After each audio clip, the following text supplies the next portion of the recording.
بسم اللہ الرحمن الرحیم۔ میں ہوں آپ کا ہوسٹ سیف اللہ۔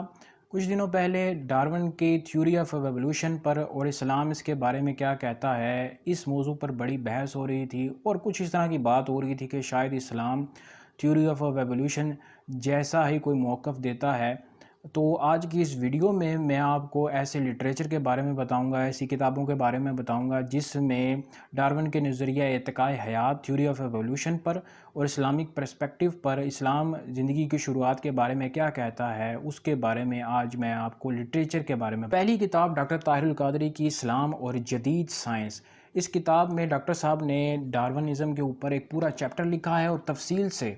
سائنسی دلائل دیے ہیں اور اسلام کا اس کے بارے میں کیا موقف ہے اس کے بارے میں تفصیل سے بتایا ہے۔ سب سے پہلے تو ڈارون کا نظریہ ارتقاء کے حیات ہے کیا تھا، تھیوری آف ایوولوشن ہے کیا تھی۔ ڈارون نے کہا تھا کہ دنیا پر زندگی ایک سنگل سیل سے شروع ہوئی تھی، وہی سنگل سیل آگے ارتقاء کی صورت میں ایوولوشن کے بعد آگے چل کے اسے جاندار بن گئے، پھر اسی سے پھر آگے جانور بنے، جانوروں میں پھر ایک جو بندر تھا، بندر ارتقاء کے بعد نسل در نسل بہتر ہوتا گیا، پھر وہ آگے چل کے انسان بن گیا۔ انسان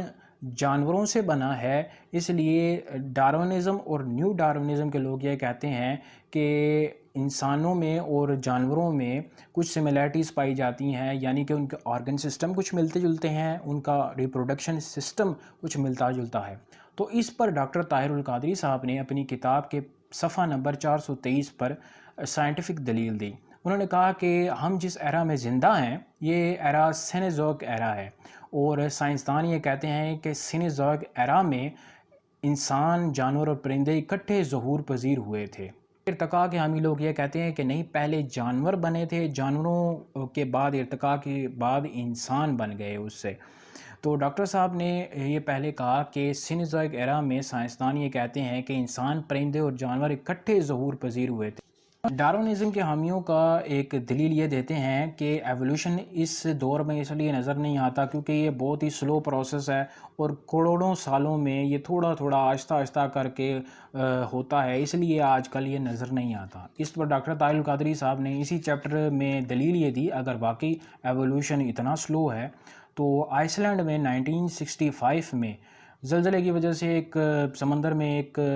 جزیرہ نمودار ہو گیا تھا، تو ایک سال کے اندر اندر اس جزیرے میں پودے، کیڑے مکوڑے، حشرات الارض ایک سال کے اندر اندر اس میں ظاہر ہونے لگ پڑے تھے۔ تو ایوولوشن اگر اتنا ہی سلو ہوتا تو ایک ایسا آئی لینڈ جو کہ غیر آباد تھا اس میں ایک سال کے اندر کیسے زندگی ظاہر ہو گئی۔ تھیوری اور نیو ڈارونزم کی تھیوری یہ کہتی ہے کہ ایوولوشن جینیٹک چینج کی وجہ سے ہوتا ہے، یعنی کہ نسل در نسل جینیٹک چینج ہوتا ہے اور جینیٹک چینج کی وجہ سے پھر ایک نئی سپیشیز بن جاتی ہے۔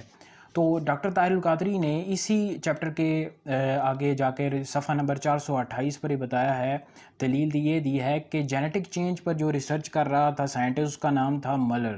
اس سائنٹسٹ نے یہ دریافت کیا کہ جو جینیٹک چینج ہوتا ہے یہ ہمیشہ ڈسٹرکٹیو ہوتا ہے،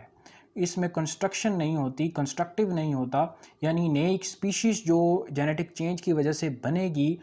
وہ کمزور ہوگی، وہ کینسر زدہ ہوگی اور وہ ڈسٹرائے ہو جائے گی، اس میں نیا کوئی سپیشیز نہیں بنے گی۔ ڈارونزم کے حامی لوگ جو سب سے بڑی مثال دیتے ہیں تھیوری آف ایوولوشن کی کہ سچ ہونے کی، وہ دیتے ہیں پلٹ ڈاؤن مین۔ یہ ایسا ڈھانچہ ہے جو کہ 1912 میں برٹش میوزیم میں رکھا گیا۔ اس کو ایک آرکیالوجسٹ چارلز ڈاسن نے دریافت کیا تھا،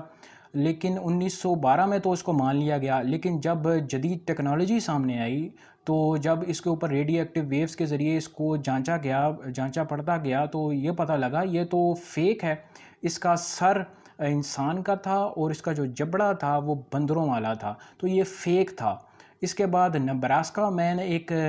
ڈھانچہ تھا، وہ بھی بعد میں وہ بھی فیک نکلا۔ ان کے حامی کہتے ہیں کہ اپینڈکس جو انسان کے اندر ہے وہ ارتقاء کی باقیات میں سے ہے، یعنی کہ آپ انسان کے اندر دیکھیں تو یہ ارتقاء کے بعد جو ایک فضول آرگن رہ گیا ہے وہ اپینڈکس ہے، جبکہ طاہر القادری صاحب نے اس کتاب میں یہ دلیل دی ہے کہ اپینڈکس بالکل بھی ایک فضول آرگن نہیں ہے، اور جدید سائنس یہ کہتی ہے کہ اپینڈکس آپ کی آنتوں میں، آپ کے انٹسٹائن میں لیکوڈ اور بیکٹیریا جو ہے اس کو بیلنس کرتا ہے۔ ڈارونزم اور نیو ڈارونزم یہ کہتی ہے کہ nature survival of the fittest کے اوپر اصول کے اوپر کام کرتی ہے، یعنی کہ جو سپیشیز جن کے اندر خامیاں انوائرمنٹ کے مطابق ہوتی ہیں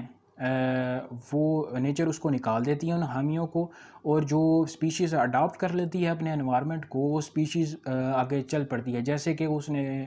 مثال دی تھی ڈائناسورس کی۔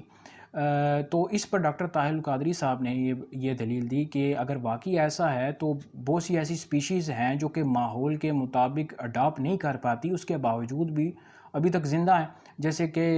بلائنڈ فش ہے، وہ اپنے ماحول کو بالکل بھی اڈاپٹ نہیں کر پاتی، اس کی زندگی بہت مشکل ہوتی ہے۔ اسی طرح ایک بلائنڈ سنیک ہے، وہ بھی اپنے ماحول کو اڈاپٹ نہیں کر پاتا اور اس کے لیے زندگی بہت مشکل ہوتی ہے، لیکن لاکھوں سالوں سے وہ آج بھی زندہ ہے۔ تو اگر سروائیول آف دی فٹس کے اوپر نیچر کام کرتی تو یہ جو اسپیشیز ہیں یہ تو ختم ہو گئی ہوتی۔ اسی طرح آسٹریلیا میں ایک خارپشت ہے، اس کی زندگی بھی بہت مشکل ہوتی ہے، وہ بھی اپنے نیچر کو اڈاپٹ نہیں کر پایا، لیکن پھر بھی وہ لاکھوں سالوں سے زندہ ہے۔ ڈاکٹر طاہر القادری صاحب نے اس آگے چیپٹر میں بہت ساری سائنٹیفک دلیلیں دی ہیں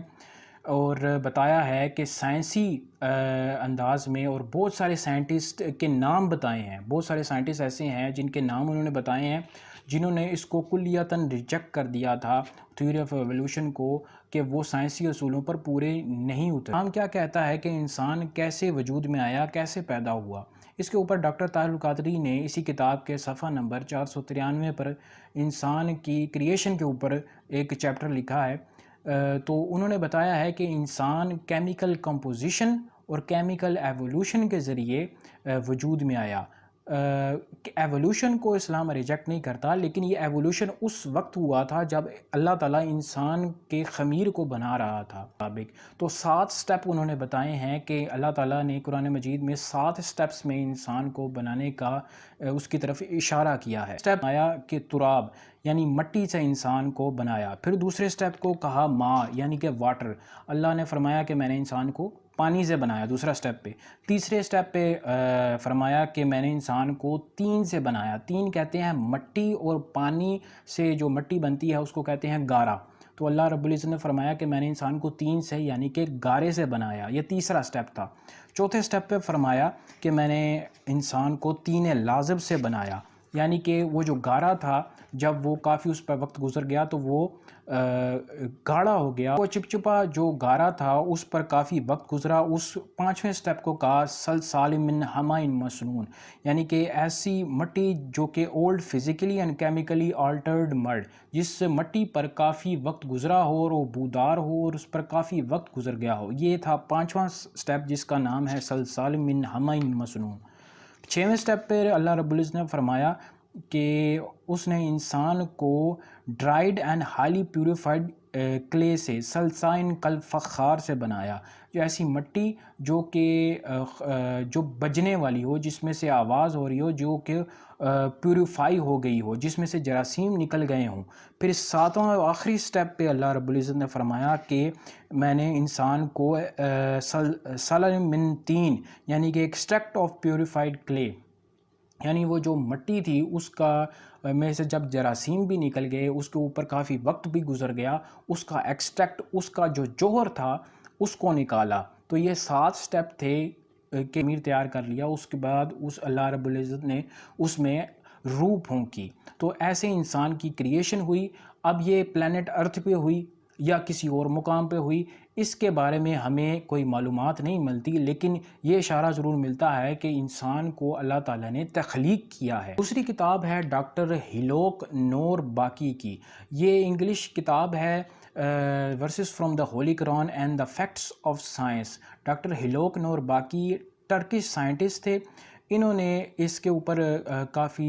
ورسز آف دا قرآن کے اوپر کافی اس پہ تحقیق کی، اور اس کتاب کے چیپٹر نمبر 25 میں انہوں نے ڈارونزم کے اوپر، انسان کی کریشن کے اوپر سائنسی اور اسلامی پرسپیکٹو میں ریسرچ کیا ہے، اور بتایا ہے کہ سائنس بھی اور اسلام بھی ڈارون کی نظریہ ارتقاء حیات کو ریجیکٹ کرتا ہے، اور انسان کو اللہ تعالیٰ نے کریٹ کیا ہے۔ میں امید کرتا ہوں یہ دونوں کتابوں کے ریویوز آپ کے سامنے پیش کیے اور ڈارونزم کے اوپر بتایا. آپ کو یہ ویڈیو پسند آئی ہوگی. آپ اپنے ریویوز ضرور دیجیے گا. یہ یاد رکھیے گا کہ یہ میرے اپنے ویوز نہیں ہیں. میں نے ان کتابوں میں جو موقف دیا گیا ہے اسلام کے بارے میں اور ڈارونزم کے بارے میں وہ آپ کے سامنے رکھا ہے.